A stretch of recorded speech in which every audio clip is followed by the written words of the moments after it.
dilangsungkan selama 1 tahun atau 1 musim begitu. Dan seri Danau Toba menjadi seri pertama di tahun 2023. Ya, ada 10 tim yang diikut sertakan dalam kejuaraan Dunia F1 Powerboat. Ini ada Abu Dhabi Team, Victory Team, China SCIC, terus juga ada Atlantic Team, Sharjah dan Sweden Team. Selain itu ada Stromoy, Gilman Racing, Maverick Racing, dan juga Comparato F1.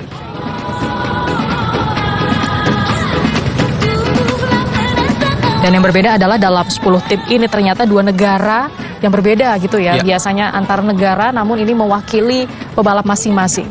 Yang kita lihat adalah Marit Stromoy dari Stromoy dan tentunya Bartek Marsalek yang baru saja menjadi juara ya, dinobatkan menjadi juara setelah sejauh ini ya. Contoh Rente tadi harus rela dikurangi Rente yang menggunakan kacamata adalah Tani Alkemzi.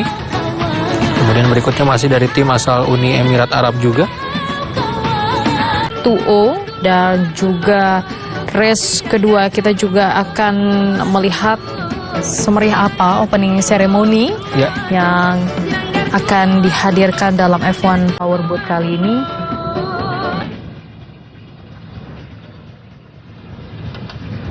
Menambah koleksi foto dari Presiden Jokowi dengan pebalap-pebalap kelas dunia ya, setelah sempat juga berfoto dengan pebalap MotoGP, kini dengan pebalap F1H2O, mana memang F1H2O sendiri adalah kelas flagship atau seri tertinggi dari balapan.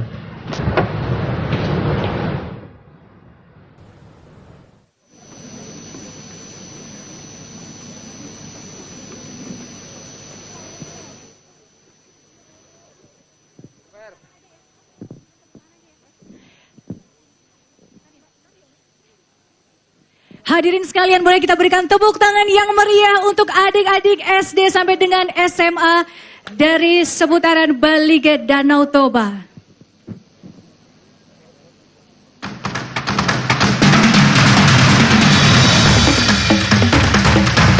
Welcome to Lake Toba, the lake that holds millions of charms and beauty. How serene and clear the water embraces every step, fully immersed and welcomes us in such contentment. Thus, the beauty remains irreplaceable by heart.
Lake Toba is in the land of the Bataknis tribe, a tribe that honors and upholds family above all.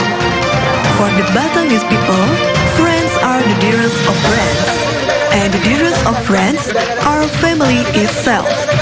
Bataknis is a nomadic tribe, a tribe that is said to have been born to leave their homeland, and are known to be tough, brave, and likes to take on challenges.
Philosophy that is full of meaning, embodied in works by skillful hands, and all works aspire to be the symbols of love, fertility, life, joy, and the bonds of brotherhood.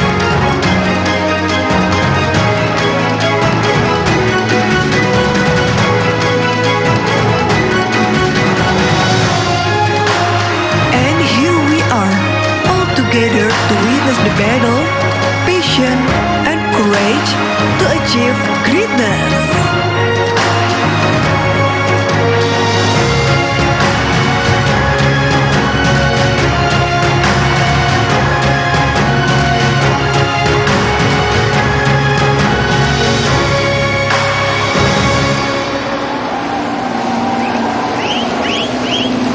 Hadirin sekalian, boleh sekali lagi kita berikan tepuk tangan yang meriah untuk persembahan yang sangat cantik sekali dari adik-adik SD sampai dengan SMA di seputaran Menggeliat Danau Toba, Sumatera Utara.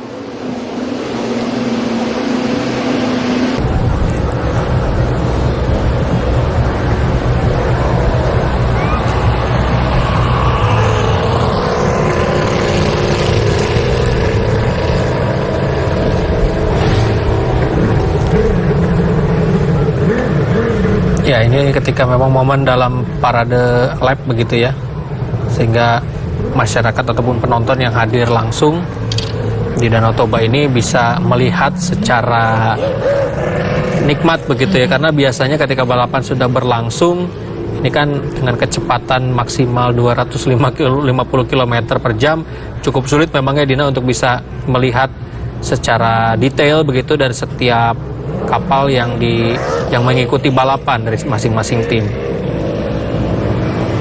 Ya, ini dia beberapa jet ya memang saat ini kembali sedang melukis langit gitu ya.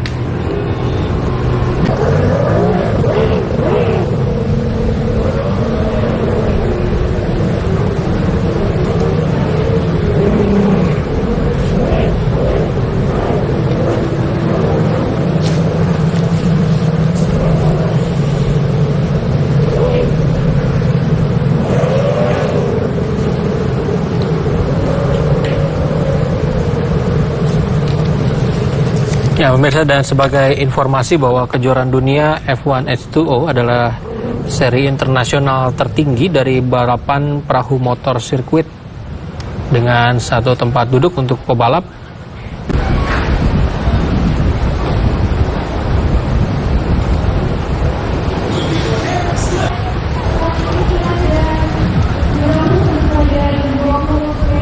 Yang kemudian akan menjadi pemenang di race kedua ini, mari sama-sama kita saksikan jalannya balapan F1H2O seri Danau Toba, Sumatera Utara. Selamat menyaksikan.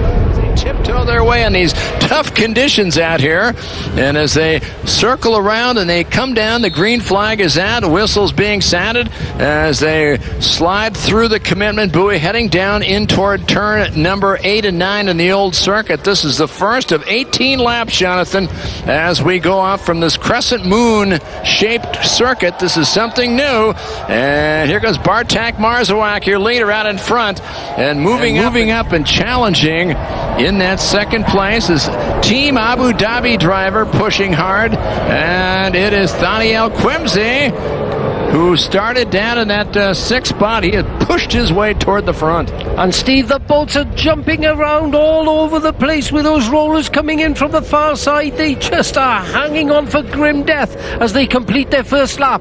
But out in the front, is it changing? Is Daniel Quamsi? Look at the conditions out there. These are certainly not perfect for Formula One racing. And you can see there Bartek Marsalak, all of a sudden he was leading the race and the conditions have got so bad he's now falling way back in the field. And the guy that's taken the lead is a number 7 boat. That's Peter Moran, Team CTIC China.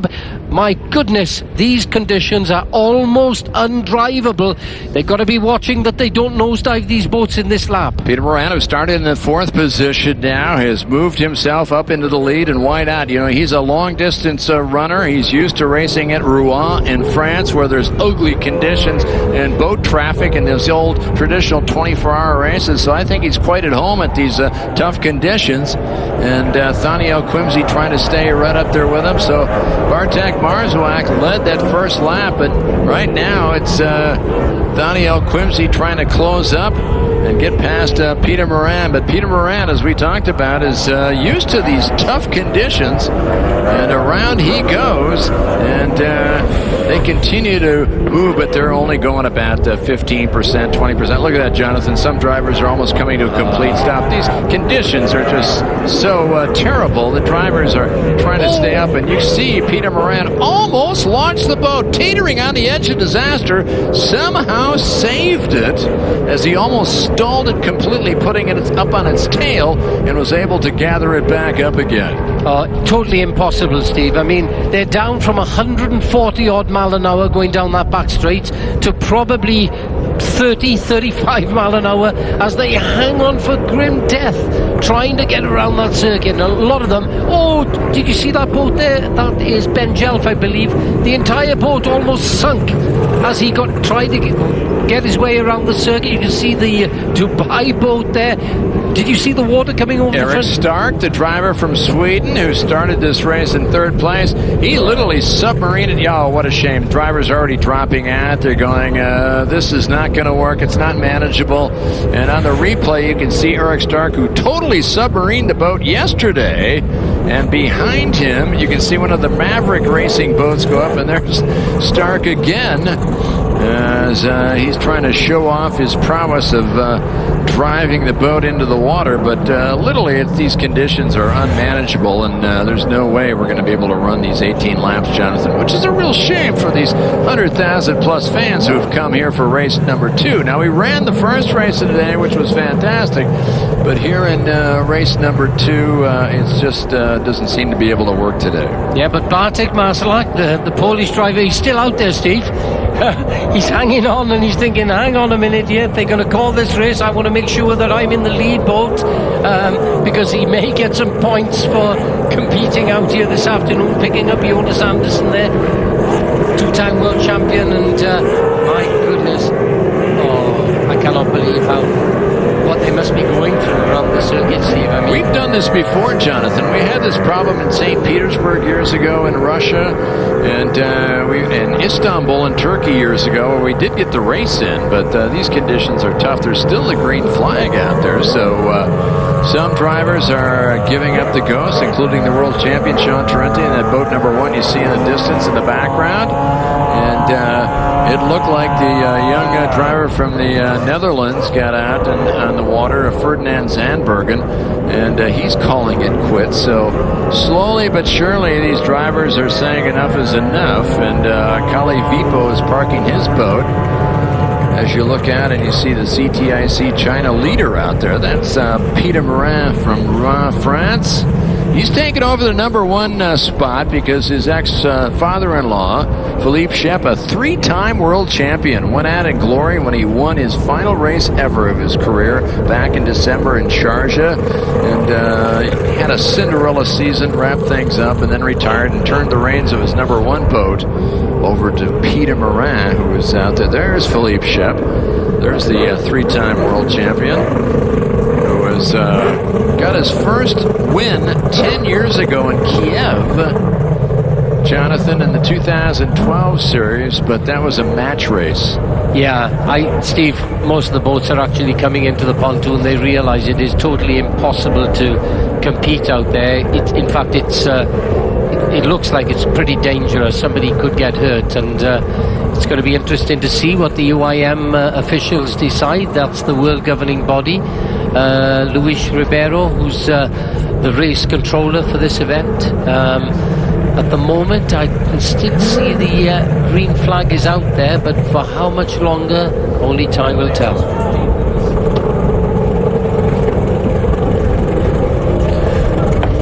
Well, as we get a chance to take a look at Peter Morin, the driver, and now they're showing the checkered flag. That's going to be it. That was a great try, and they did their best. The drivers thought, well, maybe we can do this. And after about 1.5 laps, they go, yipes, this is not going to work.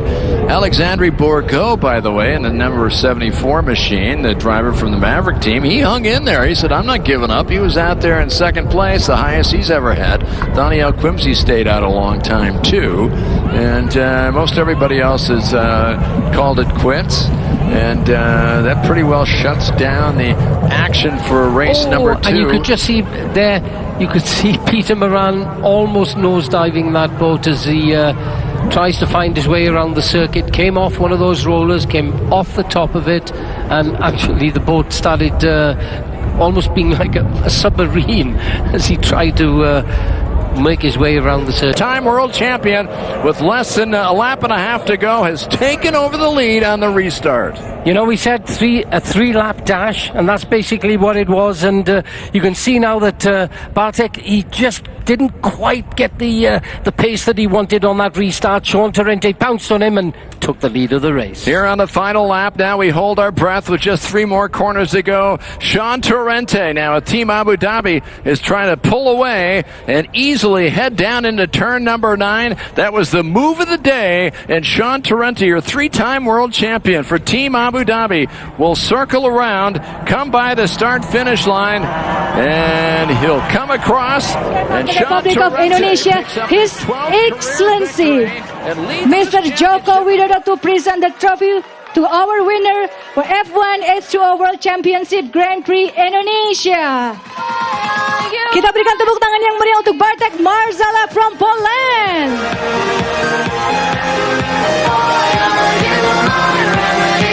Hadirin sekalian, sekarang waktunya untuk berfoto bersama pemenang. Kami persilahkan to all dignitaries untuk berfoto bersama seluruh pemenang. We invite to all dignitaries to join the winners for the last applause and official picture. Hadirin sekalian, boleh sekali lagi kita berikan tepuk tangan yang meriah untuk all the winners for F1H2O World Championship Grand Prix Indonesia.